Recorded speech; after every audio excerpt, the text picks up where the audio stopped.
So, welcome to Midweek Experiments in Faithfulness. This is a weekly facilitated spiritual practice with a Quaker flavor and an experimental ethos.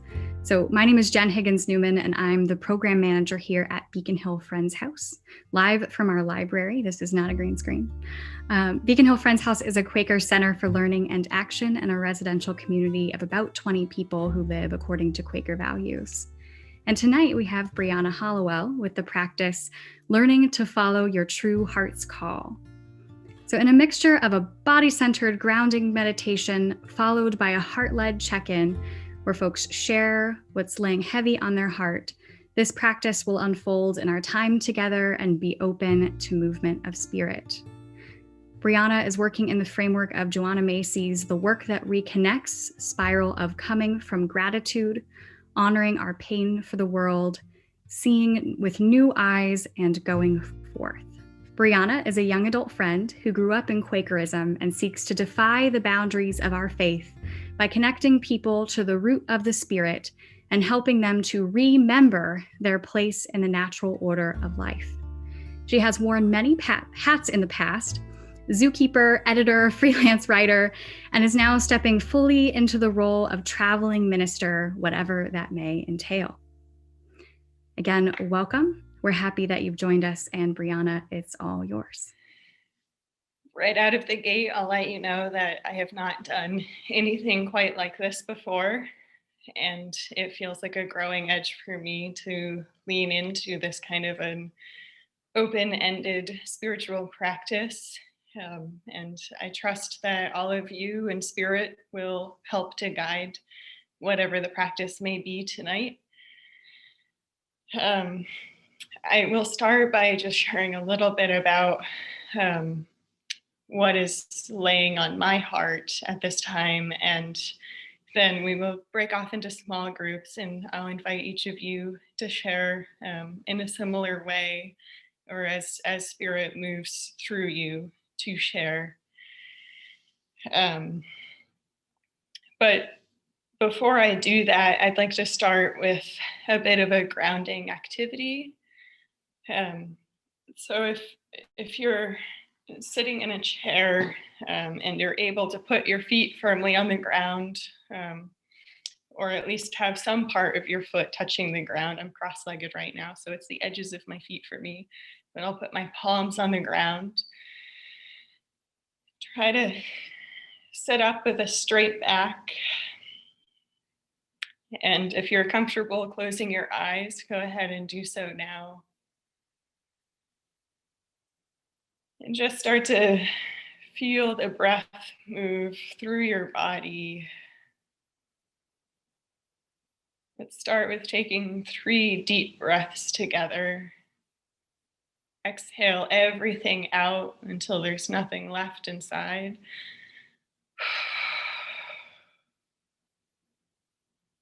Then do a deep inhale, letting your entire chest and belly fill up completely. Hold it at the top. And exhale, sigh it out. And feel your breath flow into the ground beneath your feet or beneath your hands or whatever part of you is touching. And breathe in again. And as you inhale, feel the power of the earth beneath you, and breathe in as much of her as you can and hold it at the top. And sigh it out. And on this last breath, I want you to imagine kind of a sphere around you, or a cycle of you're drawing your breath up from the earth into the top of your head, and then cycling it back down into the earth, and do that maybe twice more with that image of this flow of energy. And exhale and inhale.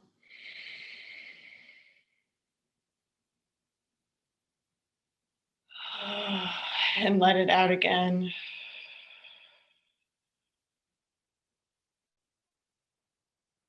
And breathe in, drawing that energy up from the earth.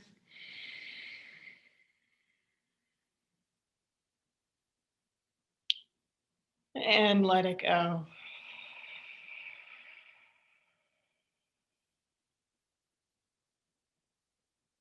And now notice if there's any tension in your body.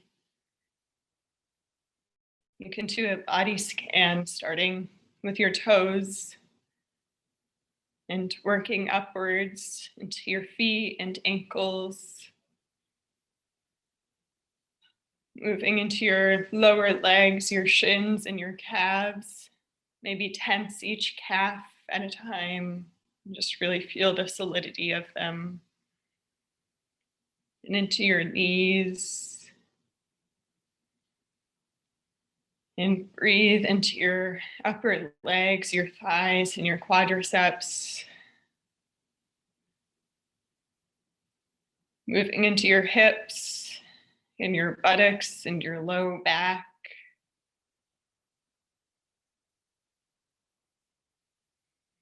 And then moving up the spine and around into your belly. Notice if you feel full or hungry or nervous or anything happening in your gut space. Move into your ribs. And now into your chest cavity and your heart. Take note if there's any tenderness or a pain in your chest, or perhaps a deep sense of love and joy and delight, or maybe just a simple contentment, whatever it may be. Welcome it in and notice it. Moving now into your shoulders. Maybe we can lift our shoulders up to our ears and roll them back. You're moving your shoulder blades down your back. Let's do that one more time. Rolling your shoulders up towards your ears. And then back down your spine. Pulling your shoulders as far away from your ears as you can. Feeling that nice gentle stretch in the sides of your neck. And feeling your arms and your elbows. Maybe we can roll our wrists a little bit and move your fingers, spread them and clench them and spread them. Really notice your hands. And finally, we'll move up into our neck and head. You can do some slow circles with your neck. One way and then the other.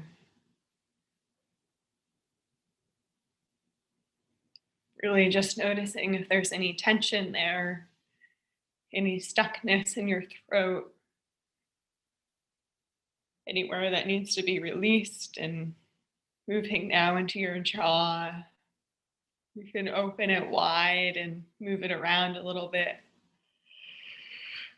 Invite a yawn if it comes. Inside out. And moving now into your third eye and crown. And just noticing kind of the energy around you, and if you can sense an aura of light or any sort of emotion or feelings that are rising, that are either within your body or around in the atmosphere, in the space that you occupy. And let's take one last deep breath together in.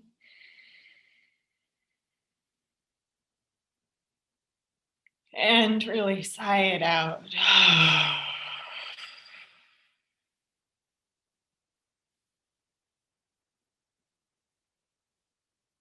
And as you're ready, you can open your eyes and come back into the space. Look around a little bit. And look in front of you, away from your computer screen, and look all around you. And especially make sure to look behind you. Just notice the space that you're in. Notice if there are any windows where you can see that the outside world is right here with us, just on the other side of these boxes of our computers and these structures of our homes. Notice if you can feel a draft coming in from anywhere in the house, or maybe a whiff of the fresh cold of the snow if you're in a cold place, or any kind of noticing of what might connect you to the world outside of your cozy home tonight. And that's the place I'd like to start with what's in my heart. I recently, within the last few days, returned from a trip to Minnesota where I was standing in solidarity with the Anishinaabe people and a group of 15 fellow activists who went out there to oppose the Line 3 pipeline that is currently being built. And we were only there for a week, and it was my first type of direct action in the front lines action that I have partaken in this way. And I noticed something. I noticed a lot of things on the trip, and the thing that's really resonating with me the most, that I feel I want to share with you all and invite you in to notice as well, is that there is just this sense of busyness and urgency and threat that we were all carrying, the 15 of us going into the space and the people who we were going to serve, the Anishinaabe, Ojibwe, and Lakota elders, and just the atmosphere of the camp that we were in, and the police officers who confronted us, and the pipeline workers, and the security, and everyone, both the activists and the people fighting for the protection of the water, and the builders and the police officers fighting for the protection of their salaries and big oil. There is this similar sense of go, go, go. We're in a battle. We have to fight, fight, fight. And it didn't feel like there is time to be with the land and the waters that we were protecting. And over again while I was there, I had a calling to stop and to sit down when I went to the Mississippi River, and when I stood on her frozen body and I saw where the pipe would be inserted into the earth in a penetrative, extractive way of literal rape of her body, all I wanted to do was fall down and cry. And there wasn't space for that with the group of primarily white, primarily male-bodied individuals that I was there with. There was talk of prayer among the Indigenous elders, and there were prayer spaces set up and teepees and spaces in the water that was for the Indigenous elders and people to share their grief and to pray together. And there wasn't a collective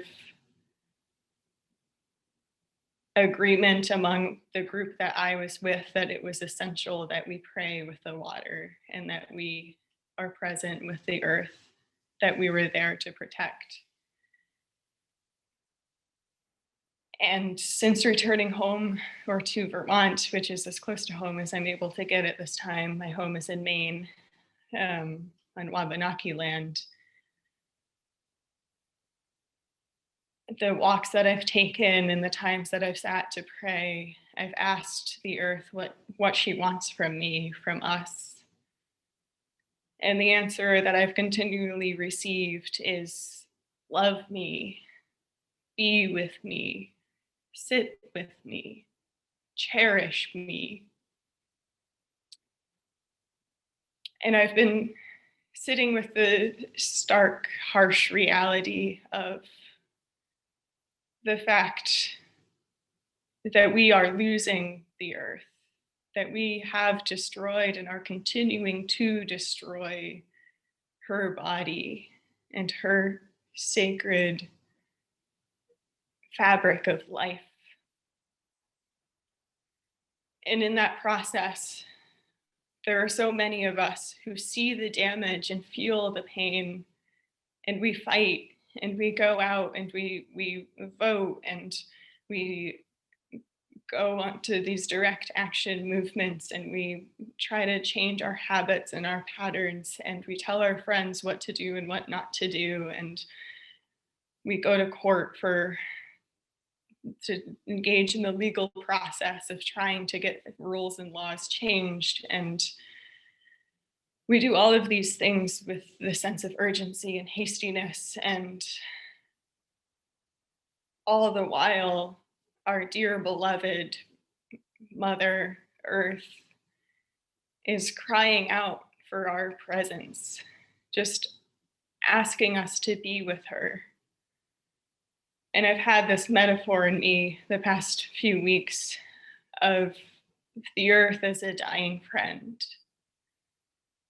And I've been thinking about what action I would take, how I would be present to a friend who is on their deathbed. And all I can feel is a sense of deep, deep grief and sadness that it, rather than just being with her and loving her and holding her hand through her death, through this transformation that may not be her final end, we are so busy trying to save her in all of the ways that we think we know how, that we can't even be present with the pain that we are inflicting upon her. And so what I'm asking and inviting tonight is that each of us just take a moment in yourself to sink deep into that root that we touched into at the beginning of the bodywork exercise, and really listen. Listen for what the earth, our mother, this great being that gives us life, that supports us, with asking nothing in return. What is it that she is asking of you?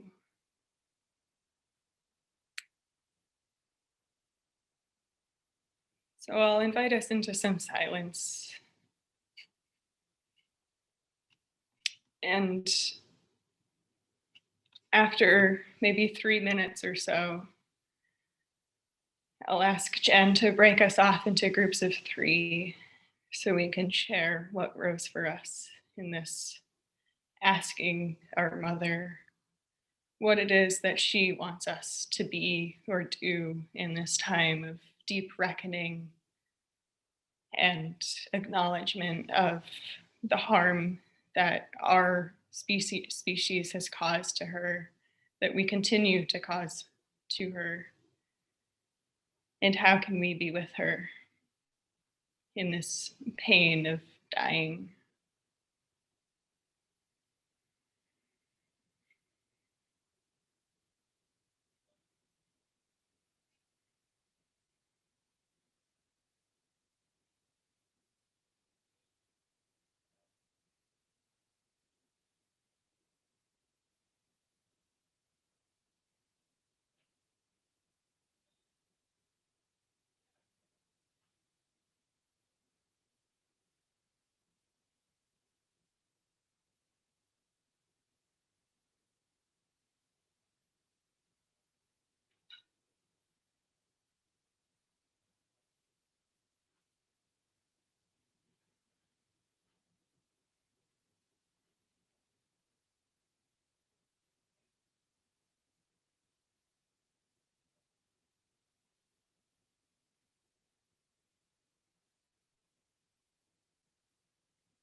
an important piece I would also invite you to sit with and consider and share in these small groups is,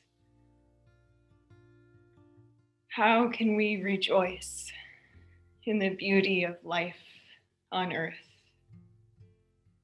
and invite and ensure that life continues, be it human life, plant life, animal life, or life that we cannot predict.